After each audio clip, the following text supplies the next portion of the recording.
Hey there YouTube, and welcome to Let's Play Smite Conquest with Wraithyn. Today we're going to dive into the ADC role and help you understand how to play ADC when you're looking to try it out or if you get stuck with the role. This is not a suggestion for heavily experienced players. This is a totally subjective list based on some great community feedback we had around what the easiest gods to play are when you're just trying something out and why. A lot of these have to do with their specific kits, their ultimates, their dashes, their different passives and abilities, and how they play into the new player experience. None of these suggestions are going to be because a particular god is in the meta, and all of this is based around the fundamental gods kit, which rarely changes, if at all. So these gods will be viable unless there's some sort of huge nerf for as long as this video is on YouTube. So, to start, we're going to do the ADC roles, primarily comprised of hunters in the long lane of the Conquest map. If you look at the Conquest map here, you can see that there is one lane on the right side that is much shorter, and another lane on the left side that is much longer.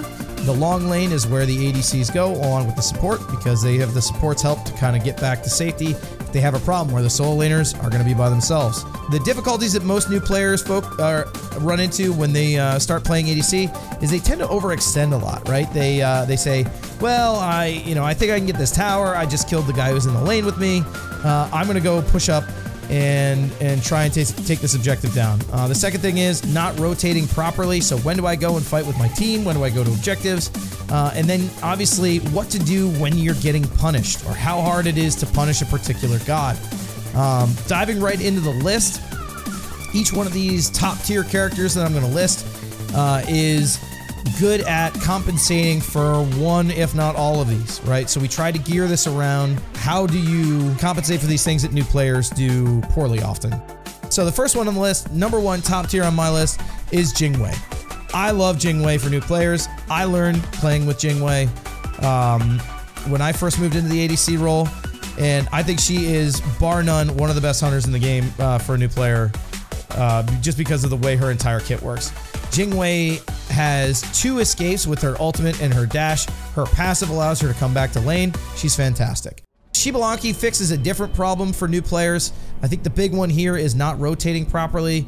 A lot of times, your enemy ADC, maybe they look like they backed or they've gone into the jungle, and all of a sudden you find out they're in the mid lane. Xbalanque's ultimate and his dash allow him to get to team fights very, very quickly. One, his ultimate is instantaneous, so you can have an impact on a fight that's going on the other side of the map. And 2, his dash is this big, long CC immune dash that can help you get out of trouble, help you get across the map quicker. He's great for that.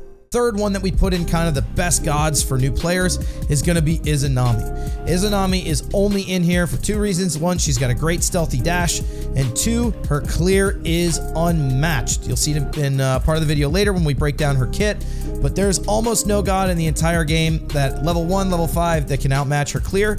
Conversely, if for some reason your support decides to leave you and you're alone in the lane, you can just sit there and auto down the wave and use your 2, and you're not going to lose any creeps to the tower no matter what stage of the game it is. Some honorable mentions here are Neith, Chiron, and Hachiman. Neith because of that same thing that Xbalanque brings to the game, where she can ult across the map during a team fight that's going on somewhere else. She's got a nice backflip. She's got good sustain on her 2 if she wants to stay in lane for a little bit. Chiron and Hachiman, again, just because their kits are pretty easy to understand, their ultimates are always impactful to a team fight, whether they're ahead or behind. And they have these long kind of guy on a horse dashes that will get them out of trouble. Realistically, if you guys are playing this game, you should play whatever you feel most comfortable on. This, again, is just a resource for people who are, trying to find a place to start, right? So if you like playing Rama or Cernunnos or Medusa, totally fine, completely up to you. This would be, you can play them if you want. Gods to avoid if you're a new player, full-on gods that are really tough to get out of trouble. If you overextend at all, somebody's going to punish you with them. So that would be AMC, Uller because his kit's a little bit complicated, Scotty, Hou-Yi because his kit's complicated to play well, Nuwa because you are not Zapman, Kronos because he takes way too long to come online, and Artemis because she is highly, highly, highly immobile. So avoid those gods at all costs, and you should be fine. Let's dive into the kits. Alright, let's talk about some Jing Wei abilities. The first thing is her passive. She can leave the lane and come back extremely quickly due to her passive. Whenever Jing Wei leaves the fountain, she flies up into the air and can pretty much touch anywhere in the lower third of the map. This is hugely important when it comes to rotating for team fights, getting back to lane after you've been killed or when you back, and in general, just map agility and ability to get back to wherever you need to be is huge. This is one of the reasons she's the best for new players. Persistent Gust, Explosive Bolts, those are more offensive abilities. One knocks up your target and gives you also a little bit of a speed boost. The other gives you some crit chance for 3 shots, but not really why these are good for new players. The Agility, which is a small short-range dash that you can use while you're knocked up, as well as the Airstrike, which is her ultimate ability but a great escape, are the reasons that Jing Wei is so effective with her abilities. She can cover this huge long lane extremely quickly when she's ganked, and we're going to talk about that here in a second.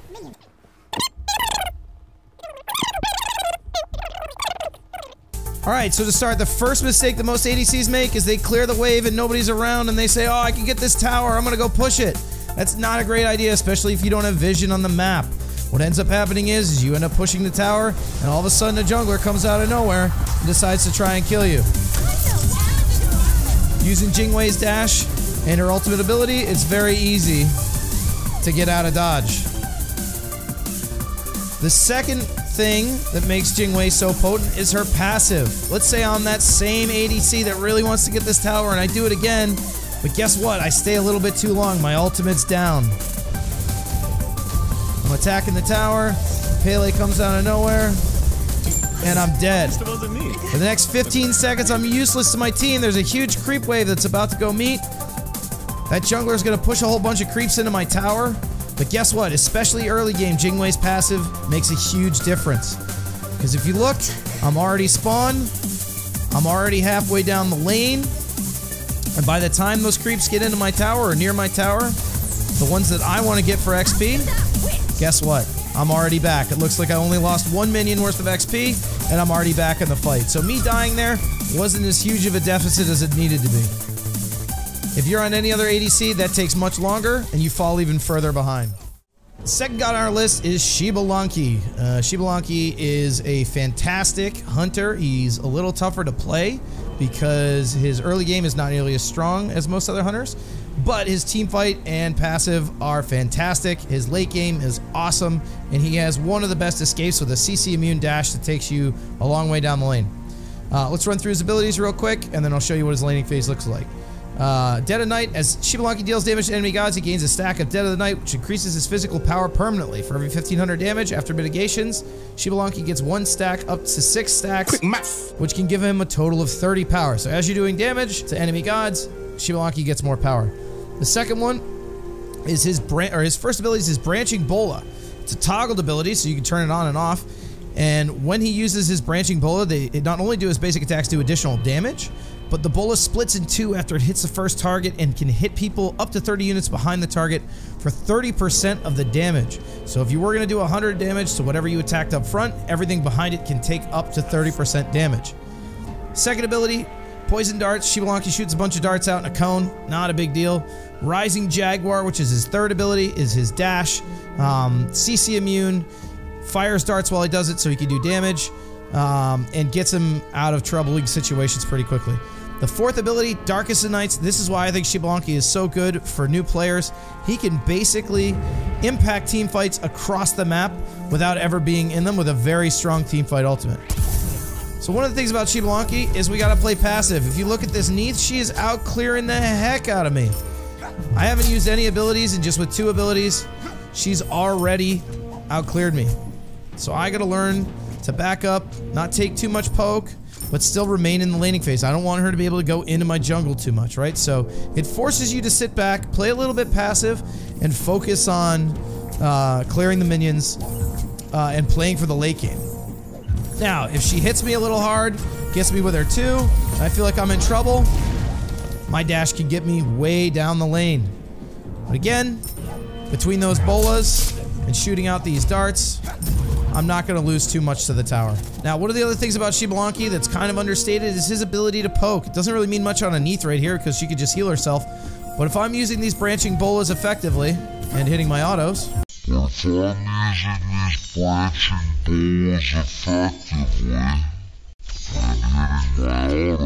I can attack the creeps and her at the exact same time. When you're in lane, you want to always be thinking about, can I poke somebody out? Because if I get this Neith low enough, she's going to have to take off.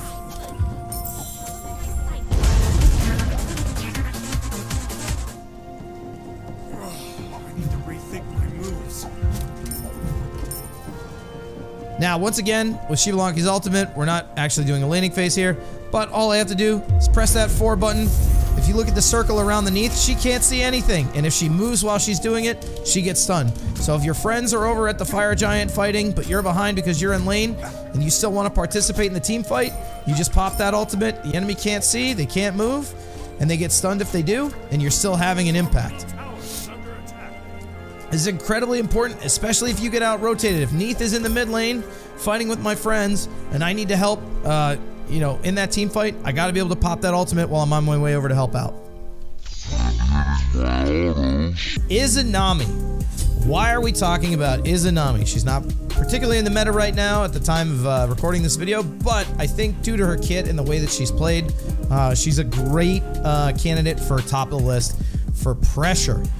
When you're feeling yourself in the ADC lane, you want to clear those minions really effectively, or if you're getting bullied under tower, Izanami is bar none the best hunter you can use. Her passive gives her some penetration. The lower health she is, not really important for the sake of this video, but her basic attacks go through enemies and enemy gods. What this means is every basic attack can hit the entire minion wave through and through, which means I have a ton of pressure. Sickle Storm turns her basic attacks into non-wave penetrating basic attacks, which means that if you're trying to burn down a single target, it's really good to pop this first. Her 2, Spectral Projection, shoots a big line ability, does a whole bunch of damage and slows. Good if you're trying to burst down another ADC, or if you're just trying to clear the wave. Fade Away, which is one of my favorite abilities on her. It's a dash, but she becomes stealth at the end of it, which allows you to do some interesting and tricky things like you would with other stealth gods in order to get away from danger. So, we're going to show you what laning looks like compared to another ADC here. Now, keep in mind, when you start in the dual lane, you're going to have a support with you, so this is going to be a little bit more dangerous, but just for the sake of comparing one ADC against another, I've got J-Mac over here on the Kronos, I'm on the Izanami. We're pretty much going to start attacking the wave as soon as they meet. He's going to use all of his clear, I'm going to use all of mine, and you can really see the difference in how Izanami fights. I can even stand in his abilities here. I get such good clear. So now if you look at that, he's cleared 5 minions, and I've cleared, or he's cleared 1 minion, and I've cleared all 6. He's taken damage from the archers, the melee are running him down into his tower, and it takes him so much longer to clear just a simple set of minions that it gives me the opportunity to go invade his jungle. What this means from the perspective of just hunter versus hunter or just in the dual lane is your dual lane is going to outclear them 9 out of 10 times, and you don't need to worry about losing farm. This is especially true the later into the game that you get. You know, where you really need to be concerned with who does more clear or who's going to outclear who. Izanami, basically from level 1, is never going to lose a creep to the tower. Now, getting into Izanami's dash, and one of the reasons I like it so much. On the surface, it looks like just a dash, but one of the problems with it is it's very, very telegraphed in terms of where it goes, right? So if J-Mac aggresses on me here, and I dash like this, he's going to throw his 2. He's not going to throw his 2. And it's going to knock me right out of my invisibility, right? One of the neat things you can do with Izanami's dash is you can actually change how far you dash. One of my favorite things to do with her dash is actually do a short range dash. So if J-Mac comes at me again on this next wave, I can do a short one. He's going to chase down the lane thinking I'm going too far. Try and blow me up. I'm already in the jungle. It's kind of a bad example, but if you do use it correctly, it's a creative way to get yourself out of trouble. So Izanami, definitely one of my favorites. Really the only reason is for the clear. She's still useful late game. She's not the best, not the worst. Fill her with a bunch of attack speed and power and you'll be fine. Make sure you utilize her one. Huge thanks again to my community for their feedback. We sat in Discord for about an hour and talked with new players, talked with people who had just gone through the new player experience as to which one of these gods would be best. So leave us comments in the comment section below and let us know what you think.